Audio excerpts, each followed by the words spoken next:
What do you say, everybody? Welcome to Last Call. I'm Mick Gillespie. That's Jake Coker. We're going to talk about Bama recruiting. We're going to get into some basketball and some other stuff. So thank you for hanging out with us. Remember, we're brought to you by Pearl River Resort, Philadelphia, Mississippi. Amazing golf course. The golf course, the azaleas, the oaks, dancing rabbit. It's that time of year. Weather's starting to warm up. You want to go out and golf. You got the steakhouse there, Philip M. Steakhouse, and then obviously two amazing casinos with everything you need right there. An hour and a half from Tuscaloosa, 2 and change from Birmingham. All right, let's get this show started.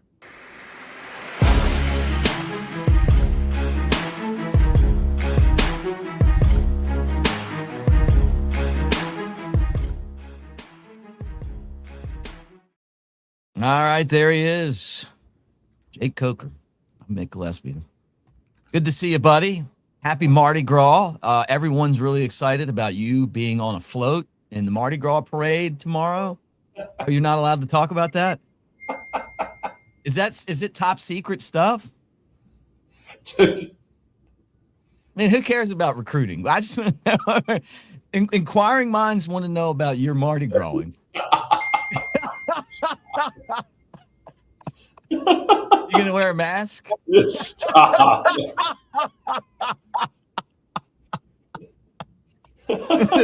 Do I have to delete this or can I keep this? This is so funny. Threw you a curveball, didn't I? I mean, you're an idiot.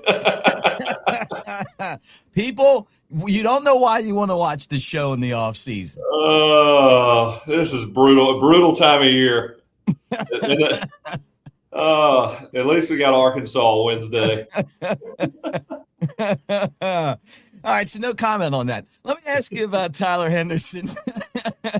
Bama flips him from – it was a really big recruiting battle between Alabama and Kennesaw State. But but we got him. He's coming over. He played at Mississippi Gulf Coast Community College. That's you go right through there actually on the way to Pearl River from Tuscaloosa, right by the stadium. Pretty cool place. But he's from Vicksburg, Mississippi, had 67 catches, 1,300 yards, and 12 touchdowns as a sophomore. And he's coming to Alabama. So do you I see stuff like this, and I feel like in the NIL era, you got to find players who that might come in a little for a cheaper cost, maybe than is that kind of how this is? I mean, or do you think they found the diamond in the rough? I've been saying this for a while. This is what we're going to have to do. Mm-hmm. And the guy, look, it's not a bad thing. The guy's been, and I can't remember how it plays out now that Diego Pavia is kind of. I think you got a lot of guys who played JUCO ball that now are going to have extra years of eligibility. Having said that, I mean, who knows how long he'll be at Alabama. But he's had 2 years where he's not sitting the bench. He's had 2 years of basically playing JV ball and getting on the field reps. Right. So you're getting a guy who's got, some good experience. I mean, it's not like he's playing, Power 5 schools, starting and getting a lot of reps against that kind of competition. But at least he's had time to get in there and get some, continue to have in-game experience beyond high school. Watched a few clips. I mean, you watch that tape. He looks a little bit bigger out there, but he's 6'1", 175. Got a lot of speed. I mean, he's I think with him, Lotzier Brooks, Ryan Williams, and Cederian Morgan, you're going to have a pretty good talented receiver room. It depends on how they gel quickly into the season. With a new quarterback, it could be a little tough. I hate to see Florida State early on in the year because I want that to be a payback game. Right. But you're going to have to fit a lot of pieces together, pretty quickly with not a whole lot of experience. So I think it's going to be, a little similar to last year. It takes a little time for these guys to grow and develop. Just hopefully we don't have too many injuries that set us back too far. Mm-hmm. We're brought to you by Patriot Roofing and Builders and they got you covered. Will and Justin, you call them, they're going to answer. They don't do just roofing, although they are the masters of doing roofs.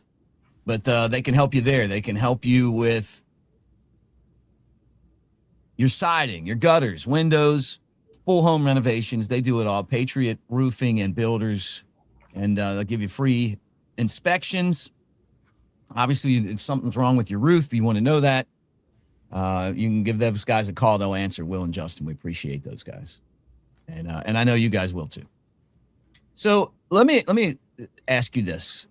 You know, last year we started the season and we felt like Alabama had the wide receiver room anyway would be like it would be the strongest group, right? You have Ryan Williams, Jimmy Bernard, Isaiah Horton, Cole Adams, Rico Scott, Jalen Hale, Jalen Mbakwe, Lotzier Brooks, and Derek Meadows.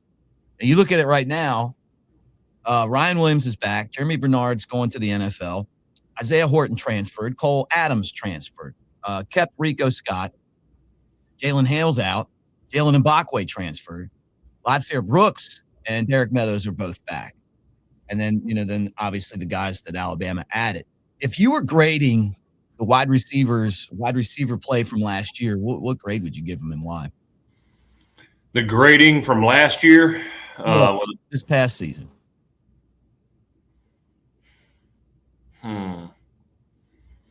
The tough part about that is you have a lot of games where you're like, man, these guys are lighting it up and they're playing as we expected them to play. And then there were some games where you're just like, man, what is going on? Like Oklahoma last year, I felt, guys just kind of out of sorts, nothing seemed too precise.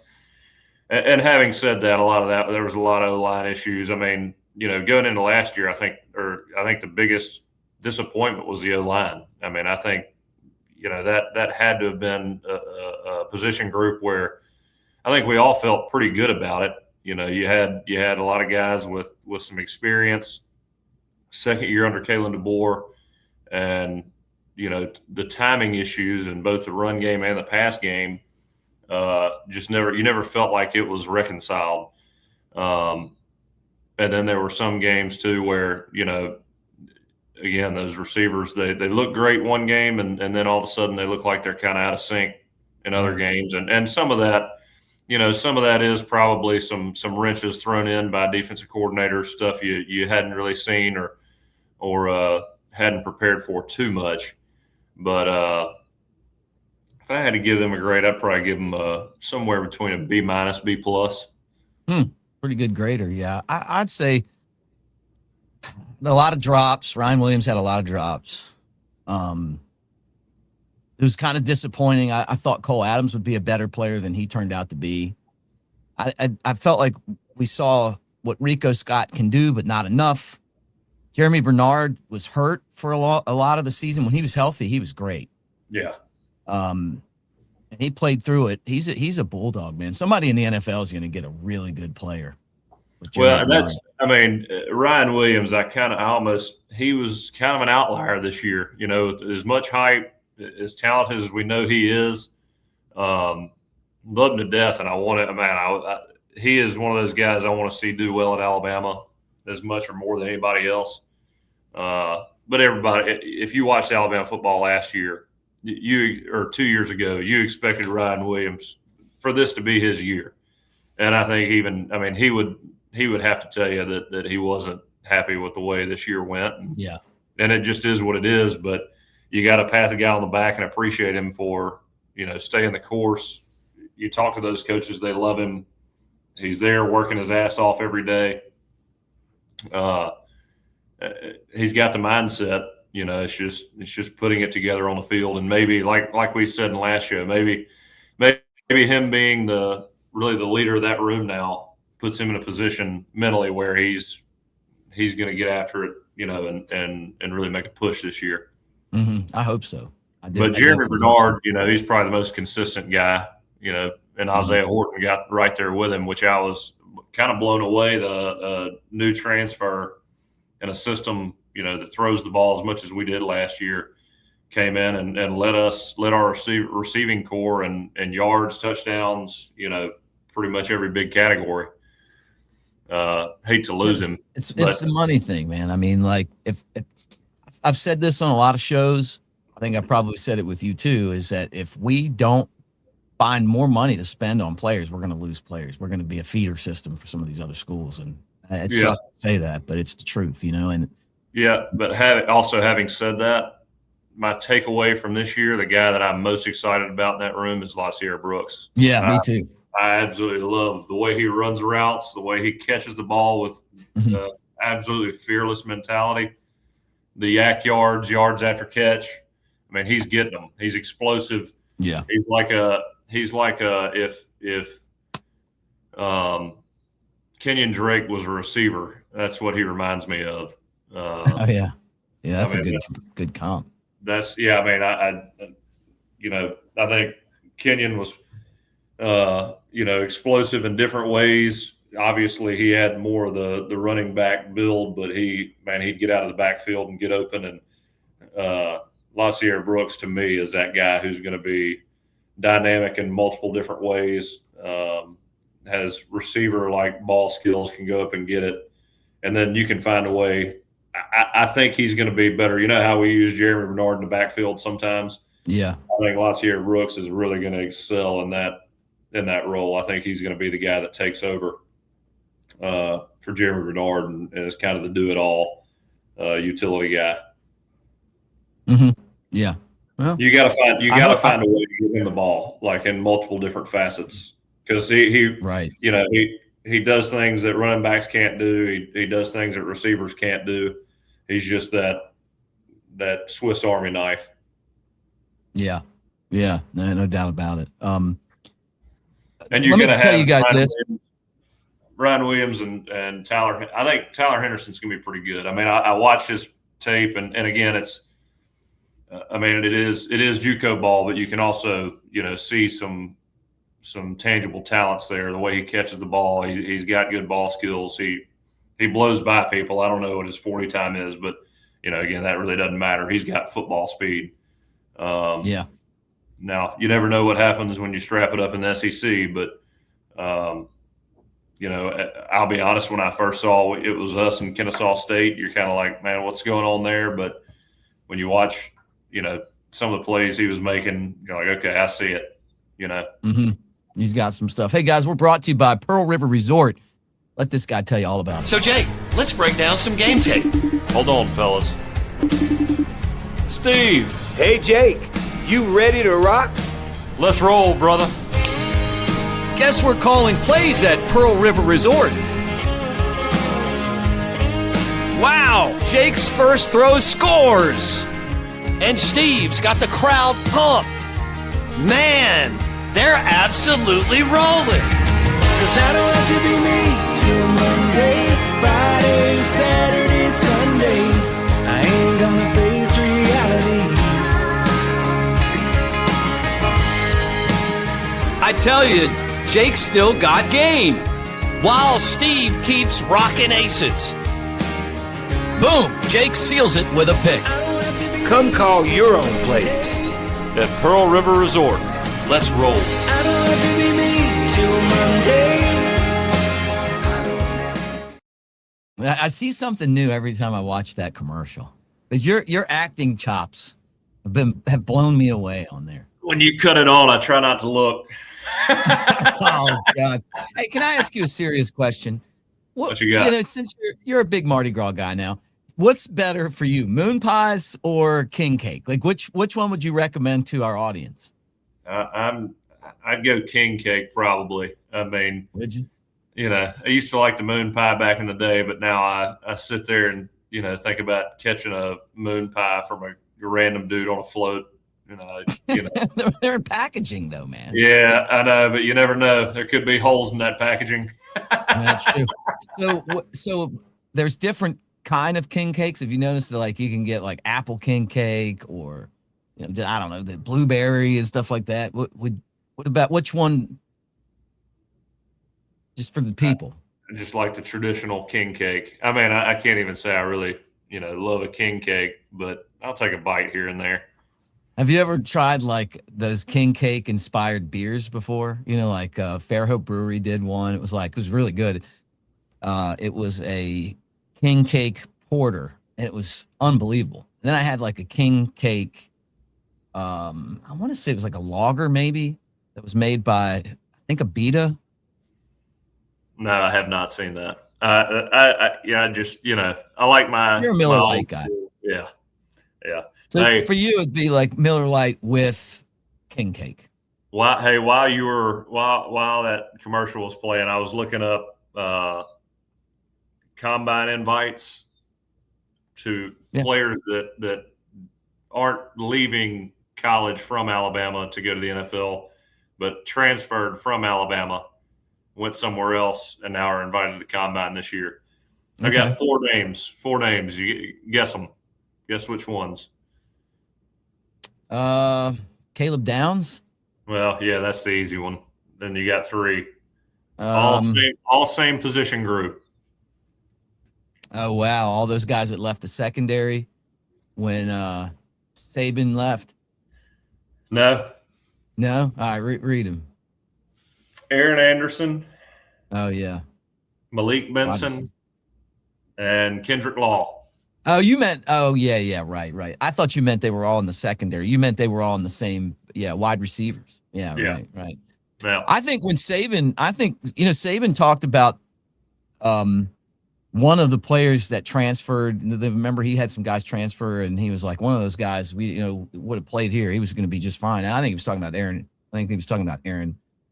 I always heard that quote. I wonder who I never figured out. I guess nobody knows who he was talking about. I think he was talking about him because he was going to be. He would have played a lot. I mean, I don't know.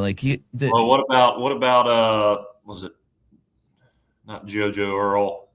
Hell, who's in the secondary for Florida State? Oh yeah, the guy that hit Ryan Williams really hard. I mean I can't believe I can't remember his name off the top of my head, but I know that, gosh, that Florida State game, he was wearing us out.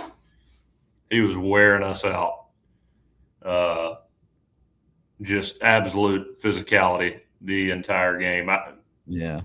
It was Earl Little. Earl Little, yeah. I was wondering if that's who Coach Saban was talking about. Well, he didn't transfer on Saban. I think he transferred on DeBoer, right? I thought he. Maybe you're right. I thought it's so hard to keep up with it now. Timeline's impossible. Hey, think basketball. Let me tell everybody about our friends at Residence Inn by Marriott Ocean City. Our buddy Keith down there is going to have a deal for you Alabama fans to go to the back-to-back Coastal Style Hotel of the Year right there in Ocean City, Maryland. Look at that beautiful sunset. I mean, place is absolutely killer. Right there near the boardwalk. Also, Secrets Bar, so many great seafood restaurants. It really is wonderful. And that hotel, the Next Round's done their show there before. We're looking at being out there this summer, do our show, but what a great place. And we appreciate them being part of the last call. Part of the Next Round family, by the way. All right, so Bama basketball now without Charles Bediako, which the whole thing makes no sense to me. The quarterback at Mississippi State, at Ole Miss, is coming back for like an eighth season. They give him an injunction. What happened to our judges? I thought we had this covered. Now Bediako, the hell. I guess, our judges in Alabama just have too much character, I guess. I was hoping they'd be a little more corrupt. Well, the Tide beat South Carolina. But after the game, it was kind of like a Saban moment because Nate Oats was like, hey, our defense wasn't good enough. We didn't D this guy right. We didn't play it up to our capability. We're not doing this, and this. So it's like, hey, we won, but that's not good enough. And I like that. I like seeing that, that they're starting to pay attention to the details it's going to take for them to win it all. Yeah. I mean, that's the way it should be. I mean, you play to a certain standard, And I've heard those practices with Nate Oats you talk about intense. He gets after it. And really when it was funny, Coach Saban was always like, he always talked the opponents up. A win is something that to be appreciated. But at the end of the day, you beat, Arkansas by a touchdown or someone 10 years ago that was clearly not as good as you. If it was a tight game, then then Coach Saban wasn't happy. He wasn't celebrating a win that wasn't played to pretty much absolute perfection. In my time at Alabama, I think he had 2 wins where he wasn't, in the least bit agitated. And that was probably, I think it was Coastal Carolina the week before Auburn, my senior year. Mm-hmm. The Cotton Bowl, when we beat Michigan State. And then probably Texas A&M my junior year. I think we beat them like 59-0. It was like, 3 games that I can remember that were about as close to perfection as possible. But he still found a way to get somebody on the good, bad, and ugly and prove a point. Yeah. You got to be tough, man. I wonder if Bama football is ever going to get its toughness back, because I don't even know. Some games they look like they're back there, and then other games they look like they're just physically destroyed. Like Georgia and Indiana, and then some games last year where it was like kind of the same thing. It's like. Well, we talked about it before. The injuries were an issue last year too. It was not easy, and you don't have the depth that you used to have. You're not rolling in first round draft picks from the scout team anymore. Right. Hell, there was Anthony Jennings just played in the Super Bowl last week. Was on scout team defense my senior year. Yeah. What are we doing? It's just kind of crazy. That's what's going to take. Look, I'm back on the NIL thing again. It's like you talked about Isaiah Horton transferring, and it's like it makes no sense when you look at it from a getting the ball standpoint, offense fit standpoint, knowing the scheme. He would have been the leader of the team. But from a monetary standpoint, obviously he got paid more money to go there. And I don't know what the exact number is, but I bet you it's a lot more than what he was going to get at Alabama. Like Bama's going to have to figure out a way to have more money to spend on this roster, because you got to have those guys. Like, it takes depth like that. Ohio State's got good depth. And so does Texas, right? We got to get back to that where we have some guys that are good enough to go somewhere else, but want to be here for whatever reason. It used to be because they want to play for Nick Saban and be at Alabama. Now it's going to have to be money. Yeah. Well, hey, I don't know what their operating budget was, but there weren't a ton of big names on that list. So there's obviously a way to do it. You just got to find somebody who's creative enough to get it done. And I think Nate Oats kind of does that stuff, though, right? Like, if you kind of, he's good at the analytical part of trying to find what fits his system, and then find, obviously players that you could afford, right? Well, yeah. From my understanding, he's got basically a mathematical scouting formula that gets in depth in these statistics. Far beyond just points per game, rebounds. I think it accounts for length, all kinds of different dimensions in terms of length and athleticism, and then obviously points and rebounds, but percentages and where those shots were taken, and some kind of formula of how it fits in with their team. I think they generate they have like a formula for, how many points they should win by, right. Each game. somehow they're just not using Vegas's number. You know, I mean, it's like Yeah, they got their own. mhm. I think that's what good front offices do, right? And coaching staffs and stuff. Nate's been ahead of his time. I honestly, guys, I think he's done a really good job this year. I know it isn't the results aren't what we want. I mean, they haven't won as many games as we want them to, but they're dangerous. Oh, he's like what's his name with the A's, Moneyball. Yeah, I mean, yeah. I mean, obviously he's a hell of a basketball coach, but I think he is all about the numbers, you know. And obviously that's worked. I mean, I'd have never thought Alabama would be where they are, you know, as a basketball program. No, It's pretty unbelievable. Yeah, it really has been. I mean, they don't have the superstar big man, and I didn't even think Bediako was a superstar. I thought he was a good player, but when they shoot, they can beat anybody. You know, the problem is when they don't shoot, they can lose, you know, some games. But yeah, so but they're going to be favored in a lot of these games. Have you gone to a basketball game this year? So I'm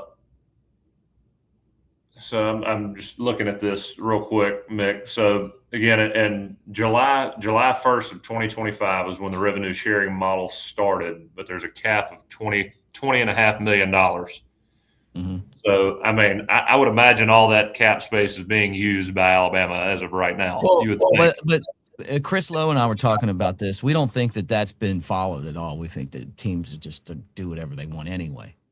Well, and, I mean, there's no regulating it. So it's like my thought is this: is if Texas can get away with it, Texas Tech can get away with it, Texas A&M can get away with it, Ohio State and Michigan, we need to get away with it. Like, why are we following these rules that nobody's following? And that's part of it. And then the other part is we've got it. There's enough money there for football to win. You might have a women's basketball team that's riding buses instead of flying, but you know what? Like, and you may have a baseball team that's not going all over the country to play. But that money needs to be. We need to have the money that football's making go back into football, because if Alabama football falls by the wayside, it's going to affect the entire state. Like, and I know some of you guys think I'm crazy, but I'm not. I mean, it helps the entire economy. Well, you look at Tuscaloosa in the last 20 years. Yeah, that place is totally changing. And Tuscaloosa natives, people that live there, they know. I mean, Coach Saban was underpaid for what he did to that city and what he 100%. Did to the state. Yep, 100%. Yep. You think about the state of Alabama. I mean, what has garnered more attention and I mean, you think about the enrollment as well. In the last since Coach Saban showed up, everything about that school has changed. You've got more out-of-state kids there now than you ever had. Kids that are going to love Alabama, stay around Alabama. Yeah, I agree. You know, I mean, you just bring in the national interest. You know, you're making Alabama a focal point, and that's what he's done. Because I mean, again, I was young when Coach Saban came to Alabama. I mean, I think I was I don't know, sophomore in high school, freshman in high school when he came to Alabama, because they won the national championship when I was a junior in high school. Yeah.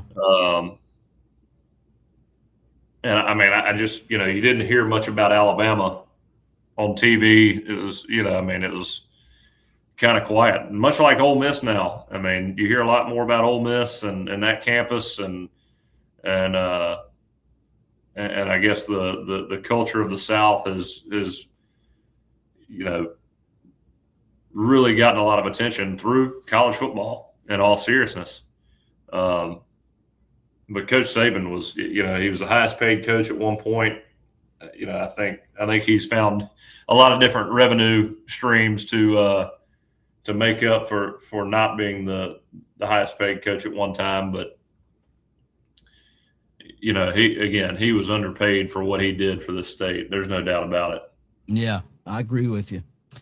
Well, look, good show. Always great to talk to you. How Have fun out there doing whatever you might be doing tomorrow or not doing. Chilling out. you have your cape ready? You have a little mask?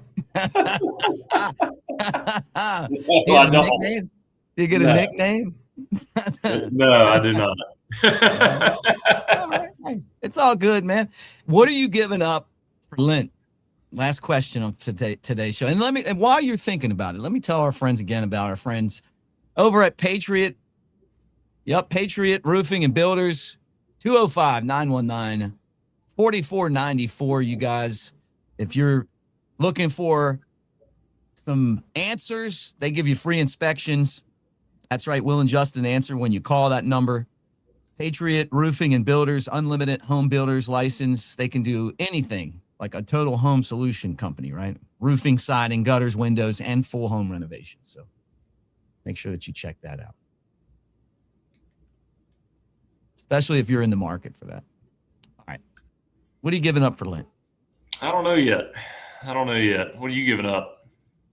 Gluten? Well, I asked you first, but I tried to give up gluten. It creeps back in my life every time I turn around.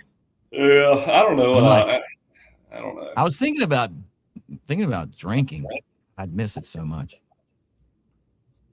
Too big of a sacrifice?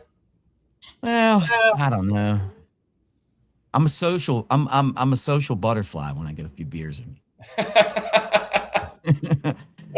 Maybe that though. Maybe I might try it.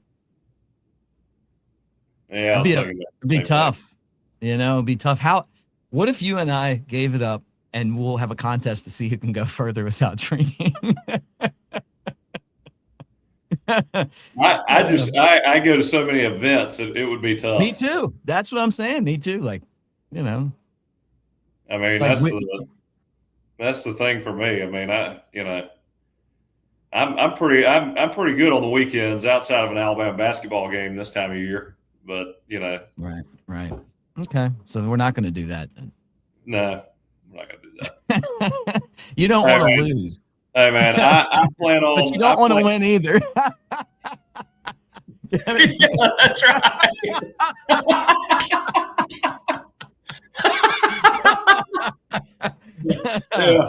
Yeah. See, for you guys that stayed to the end, this is what you get right here. This is how we normally talk, like when we're not on here with you guys. All right, hey, are we going to Pearl River for March Madness? Our March Madness show? Yeah, hey, when the legend Marshall Henderson asks you to come, I guess you got to go. Yeah. Well, we'll be there. We'll be at Pearl River at some point. We'll let you guys know when we're going to be there, but come by and hang out. But you got the Timeout Sports Lounge, which for March Madness is awesome, man. You get 20 big screen TVs, all the games in there. You can bet on them just like you're out in Vegas. Hour and a half from Tuscaloosa, 2 and change from Birmingham. But it's a short drive, and once you get there, it's like got everything you need. Table games and slots. You got the golf course, Dancing Rabbit, 2 casinos, and then the sports book. So you guys check it out. Great show, man. Thank you. Roll Tide. Okay. So, Jake, let's break down some game tape. Hold on, fellas. Steve. Hey, Jake, you ready to rock? Let's roll, brother. Guess we're calling plays at Pearl River Resort. Wow, Jake's first throw scores. And Steve's got the crowd pumped. Man, they're absolutely rolling. 'Cause I don't have to be me till Monday, Friday, Saturday, Sunday. I ain't gonna face reality. I tell you, Jake's still got game. While Steve keeps rocking aces. Boom, Jake seals it with a pick. Come call your own plays. At Pearl River Resort. Let's roll. I don't have to be me till Monday,